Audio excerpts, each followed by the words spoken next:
have noted this. Order, honorable senators. That point of order has already been concluded. We will take it up administratively. I'm aware that the disbursement for October to date has not been done. I'm aware that the Senate oversight has been processed. It's lying in Treasury. Honorable senators, let us proceed with the business of the day. I will take it up as your speaker to make sure that these disbursements. Order, honorable senators. Order.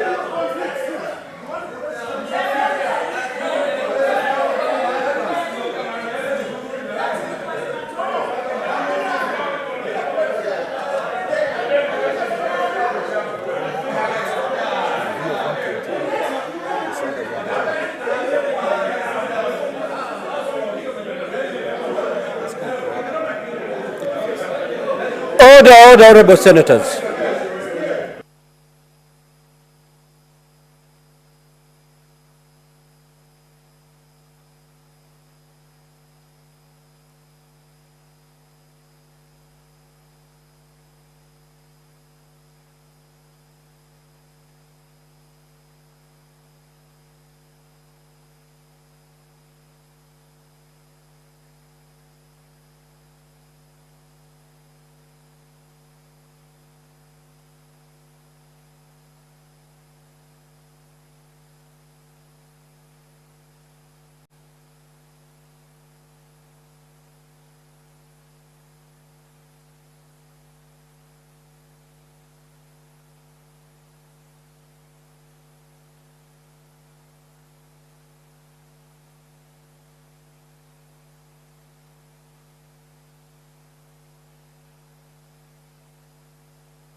Clerk, can we proceed to call the next order, please?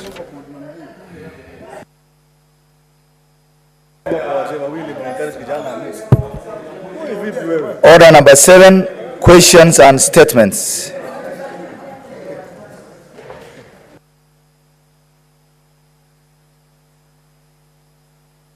The Honorable John Methu.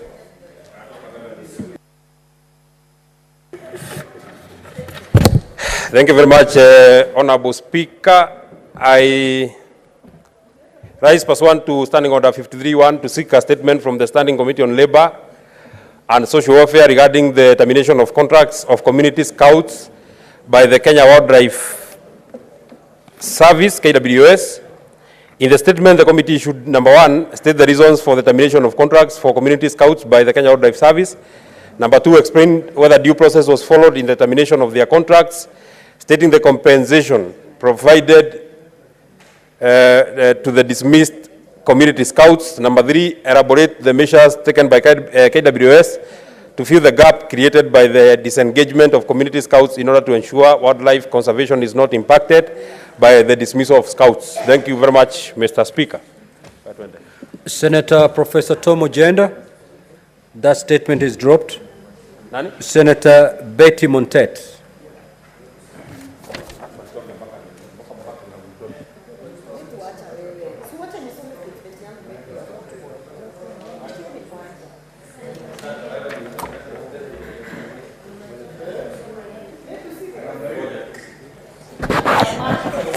Thank you, Mr. Speaker, sir. I rise pursuant to Standing Order number 53-1 to seek a statement from the Standing Committee on Roads, Transport and Housing regarding renovation of stadiums identified to host the 2027 African Cup of Nations AFCON tournaments. In the statement, the committee should, 1, provide a list of all the stadiums currently undergoing renovations by the national government in preparation of the games. indicating the scope of works for which each stadium and the anticipated completion dates. Number 2, give details of the contractors engaged to renovate the stadiums, stating the specific details of the contracts entered between the government and the contractors, including the contract sum for each stadium. And finally, state which government entity is overseeing the renovations and provide clarification on the reported involvement of the Kenya Defence Forces, KDF, in the renovation works, elaborating on the extent of their participation. Signed, Betty Montet, MP. Thank you, Mr. Speaker, sir.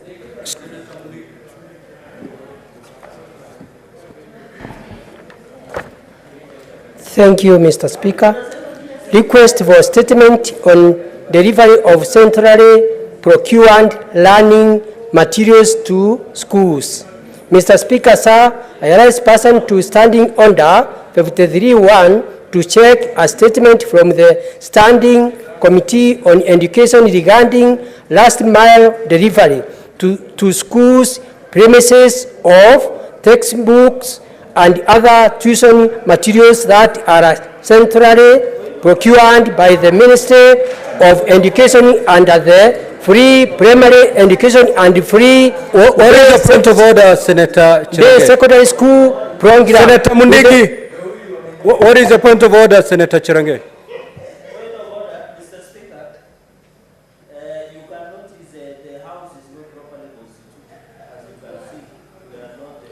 Your microphone is not on.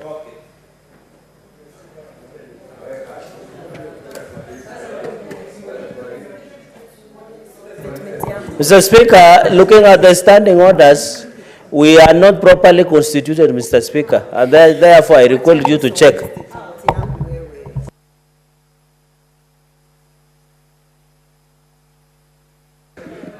Clerk, kindly ascertain the quorum.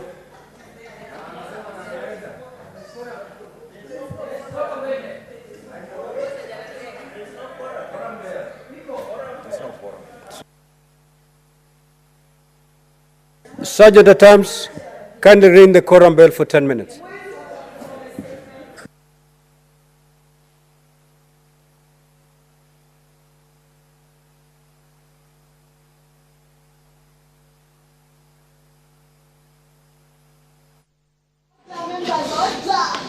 I am in queue.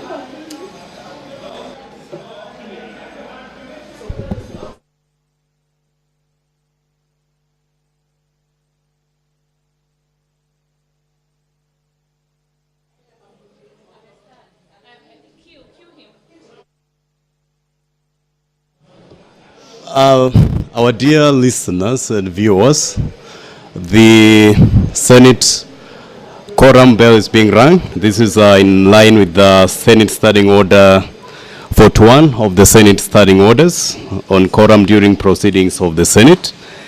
And that standing order provides that if at any time in the course of the proceedings of the Senate, a senator objects that there is not a quorum present, the Speaker or the chairperson of that sitting shall count the senators present in the Senate and or the committee as the case may be. 2, if on the count under paragraph 1, a quorum does not appear to be present, the Speaker or the chairperson shall cause the division bell to be rung as on a division. And if no quorum is present at the expiration of the 10 minutes, A, if the Speaker is in the chair, the Speaker shall adjourn the Senate until the next sitting without question being put. Or if the Senate is in the committee, the chairperson shall leave and report that fact to the Speaker, and the Speaker shall adjourn the Senate until the next sitting without question being put. And whenever the Speaker or the chairperson, as the case may be, is engaged in the counting of the Senate or the committee, respectively, the doors shall remain unlocked. And this procedure has just taken process where the the committee, where the quorum bell now is being ranked, to have the members of the Senate raise quorum for continuation of the Senate sittings for today's afternoon. And earlier on, the Senate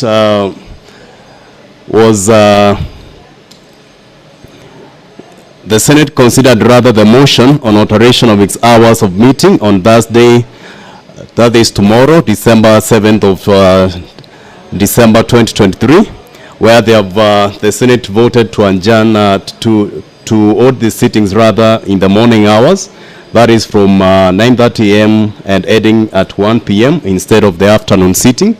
And Senator for Kakamega, while moving that motion, indicated that these will enable the senators prepare and also be able to travel for the Yala, that is East African Legislative Assembly Games that are happening in Rwanda. And then the senator for Nandi, that is Senator Cheragay, rose on a point of order and then he made the Senate aware and the House and the country to be aware that the Senate members of the senators, that is the staff, are yet to receive their salaries for quite a number of time, and some senators have indicated that they have not been able to receive the salaries for their staff for the last 3 months, and there have been issues on the disbursement of money that is meant to cater for the offices of the senators at the counties, as well as their staff, as well as the issues of their drivers and other staff that serve the senators, including their PAs and their researchers and the like, and drivers.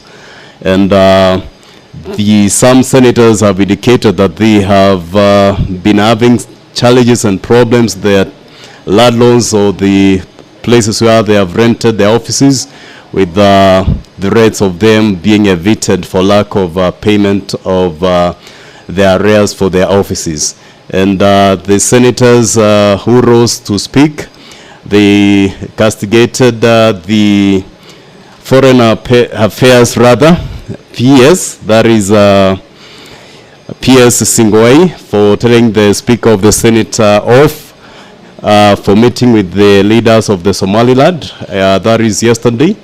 And this altercation occurred or took place on the Twitter, formerly, that is now that is X, formerly Twitter, where the PS for Foreign Affairs appeared to be telling the Speaker of the Senate off on matters to deal with the foreign affairs. But the senators who spoke during today's proceedings indicated that the Speaker represents one arm of the government and is also a diplomat in terms of how the nations are governed, and is among the number 3 in terms of command, and therefore cannot be directed on who to meet, and they have called that PS Singwai to order for appearing to direct the Speaker of the Senate on how to conduct himself.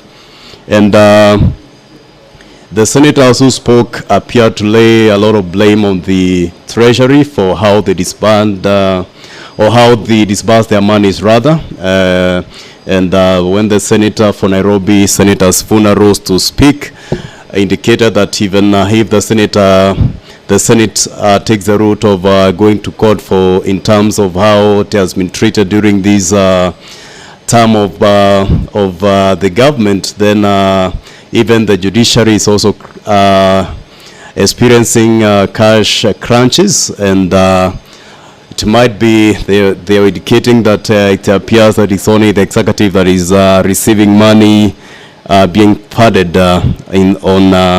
during the right time when that money is supposed to be disbursed by the Treasury. And quite a number of senators called out the PS for Foreign Affairs, that is Singway, and among them were senators for Kitui, that is Senator Enoch Wambua, the senator for Marsabit, Mohamed Chute, and the senator for Nairobi, that is Senator Edwin Sifuna. And after that, senators walked out, and now the senator for Nandi came back to the Senate and then made the Speaker of the Senate rather aware that there was no quorum, and thus this is why now the bell is being rung to see if they can achieve quorum to transact their business for today. And as you had indicated earlier, during the commencement of these sittings, in our earlier commentary, there is a bill that was to be read a second time today, and that is the Real Estate Regulation Bill that is sponsored by Senator Chesang, the Senator for Kericho, not Kericho, rather for Trans Nzoia, I beg your pardon.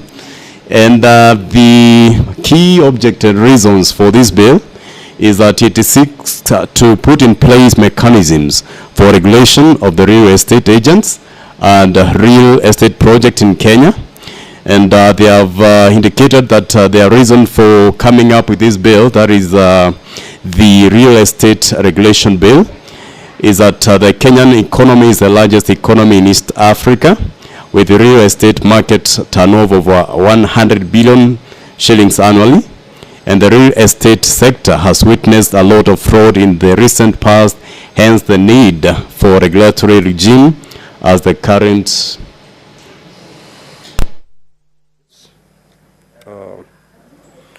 let us be upstanding. Now, honorable senators, having failed to attend quorum at the expiry of the 10 minutes, the Senate stands adjourned pursuant to Standing Order 41-2A until tomorrow, Thursday, 7th December 2023 at 9:30 a.m. I repeat, at 9:30 a.m. in the morning tomorrow.